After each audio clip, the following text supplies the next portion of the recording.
Hello friends, आपका एक बार फिर स्वागत है आज की चर्चा में। आपने मेरा फर्स्ट पॉडकास्ट देखा और आपने मेरे व्यूज़ को लाइक किया, थैंक्स सो मच। और अपने अच्छे अच्छे कमेंट्स भी किए। लगता है कि आपको ये सब पसंद आ रहा है। आज मैं फिर एक बार और आपके पास में एक चर्चा लेकर आया हूँ। ये बेसिकली जो हमारा पहला पॉडकास्ट था वो सबा इब्राहिम के बारे में था। अब मैंने एक और इंटरव्यू देखा जो उनकी भाभी हैं दीपिका कक्कर इब्राहिम। उनका एक अभी रिसेंटली एक इंटरव्यू हुआ है जो बेसिकली एक पॉपुलर चैनल है जिस पर दीपिका कक्कर इब्राहिम ने अभी रिसेंटली अपना एक इंटरव्यू दिया है। मैं उस इंटरव्यू के बारे में ही बात करना चाहता हूँ। ये बेसिकली जो इंटरव्यू दिया गया, ये इंटरव्यू लगता ही नहीं। ये ऐसा लगता है कि इमेज क्लीनिंग या इमेज ड्राई क्लीनिंग के लिए एक और यूज़ किया गया है प्लेटफॉर्म। इस प्लेटफॉर्म पर अगर आप देखें, इंटरव्यूअर जो है वो क्वेश्चन कम पूछ रहा है, उनकी तारीफ़ ज़्यादा कर रहा है और लगातार यही बोले जा रही हैं, दीपिका कक्कर ही बोले जा रही हैं और अपने व्यूज़ रखे चले जा रही हैं जो उन्होंने अब पिछले जितने भी ब्लॉग्स हुए हैं उन सब में अपने दिखाया है और किया है, जो बेसिकली सारे व्यूअर्स ऑलरेडी जानते हैं। तो समझ में नहीं आया कि ये वाला इंटरव्यू किया क्यों गया। ये सिवाय इसके कि अपनी इमेज को क्लीन करने के लिए जो जो उनके ऊपर ऑब्लिगेशंस आ रहे थे और लोग जो जिन चीज़ों को ऐतराज़ उठा रहे थे और उनकी हिपोक्रेसी को बेसिकली आगे ला रहे थे, उसको क्लीन करने के लिए लगता है जैसे ये इंटरव्यू प्लान किया गया। और टोटली इस इंटरव्यू क्या है, स्क्रिप्टेड लगता है, टोटली स्क्रिप्टेड लगता है। जैसे कि वो क्या बात कर रहे हैं, वो बात कर रहे हैं, इस बात की बात कर रहे हैं कि उनका घर जो बड़ा लैविश बन गया है, उसमें दीवार हट गई है। ये सारी चीज़ें तो हम कितनी बार उनके अलग अलग ब्लॉग्स में देख चुके हैं। तो एक इंटरव्यूअर से क्या ये उम्मीद की जा सकती है कि वो इनके ये आया है कि ये करने के लिए कि उनके घर में क्या क्या अच्छा है और क्या क्या चीज़ें होती हैं। हम बेसिकली पत्रकार लोगों से या फिर इंटरव्यूअर से ये उम्मीद करते हैं कि वो उनकी ज़िंदगी के कुछ और चीज़ें और कुछ और पहलू हमारे सामने खोल कर लाएंगे और हमें पता लगेगा कि हमारा जो सेलिब्रिटी है जिसके हम इतने ज़बरदस्त फ़ैन हैं वो इन एक्चुअल में कैसा है। तो यहाँ तो कुछ नया देखने को नहीं मिलता है। सारी चीज़ें जो कही गई हैं वो पहले ही सारे इंटरव्यूज़ में आ चुकी हैं और इनके ब्लॉग्स में दिखाई देती हैं और जिनके ऊपर ऐतराज़ हुआ है उनके ऊपर भी दिखाई देती हैं। और मज़ेदार बात ये है कि ऐसा लगता है इंटरव्यूअर की कोई तैयारी ही नहीं है। अगर टोटल 48 मिनट के इंटरव्यू में अगर इंटरव्यूअर सिर्फ 5 से 6 सवाल पूछे तो समझ में नहीं आता उसने क्या तैयारी करी है, वो पूछना क्या चाहता है और दिखाना क्या चाहता है अपने व्यूअर्स को। और अगर इसकी भी बात करें कि जो इंटरव्यूअर है वो कैसा है या क्या है, तो बड़ी इंटरेस्टिंग चीज़ दिखाई देती है। ये जो साहब हैं, इनके जो भी रिसेंटली जो पोस्ट आई हैं, मैं उसकी बात करता हूँ। एक 3 घंटे पहले लोड हुई है, उस पर 34 व्यूज़ हैं। जो 4 घंटे पहले लोड हुई है वो 20 व्यूज़ हैं। जो 5 घंटे पहले लोड हुई है उस पर 584 व्यूज़ हैं।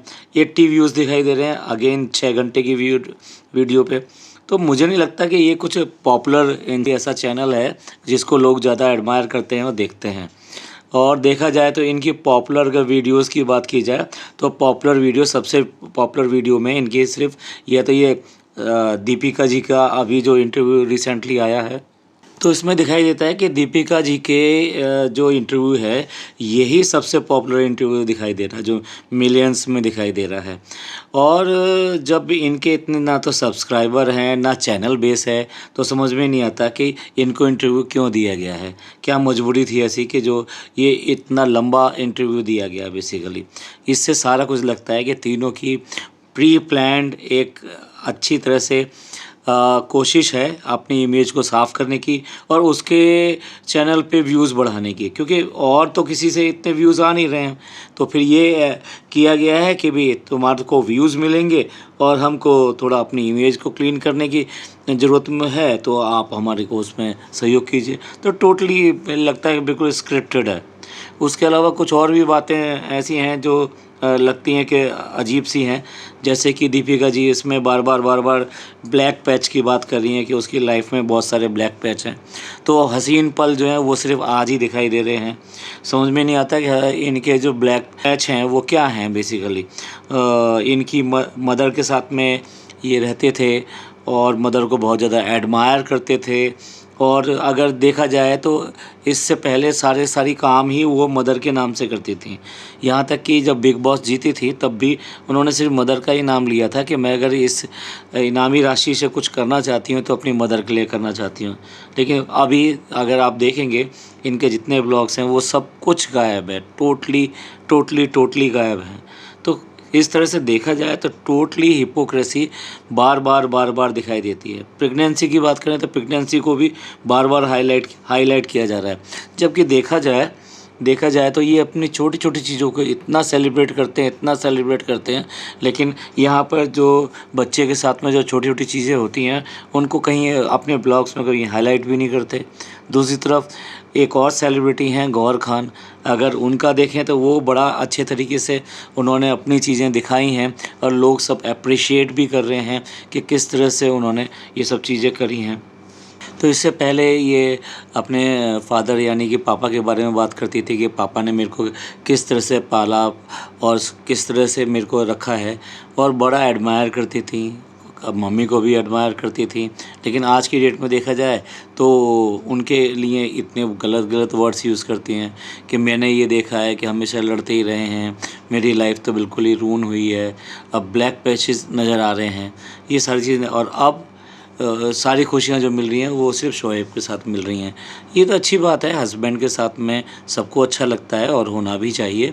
लेकिन इसके लिए आप अपने पास्ट को, वो भी ख़ास तौर से पेरेंट्स के लिए, अगर कुछ ऐसा रहा भी है तो आप इस तरह से अनाउंस कैसे कर सकते हैं? हमारे लिए जो भी कुछ होते हैं वो पेरेंट्स सबसे बड़े होते हैं, तो फिर हम ऐसा कैसे कह सकते हैं?